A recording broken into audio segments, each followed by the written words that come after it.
नैऋत्य मोसमी वारे पुढच्या 2 दिवसात राजस्थान, पंजाब, हरियाणा, चंदीगड, दिल्ली, हिमाचल प्रदेश आणि जम्मूमध्ये आगेकूच करतील आणि लवकरच देशाचा उर्वरित भाग व्यापतील अशी आशा आहे.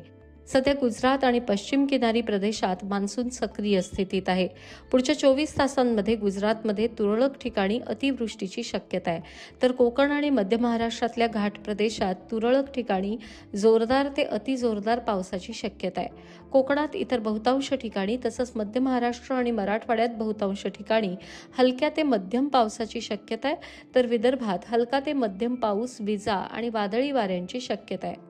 त्यामुळे 22 जून रोजी रायगड आणि रत्नागिरी हे जिल्हे तसंच पुण्यातल्या घाट प्रदेशात पावसासाठी ऑरेंज अलर्ट दिलाय, तर कोकण आणि घाटमाथ्यावरच्या उर्वरित भागात पावसासाठी येलो अलर्ट आहे.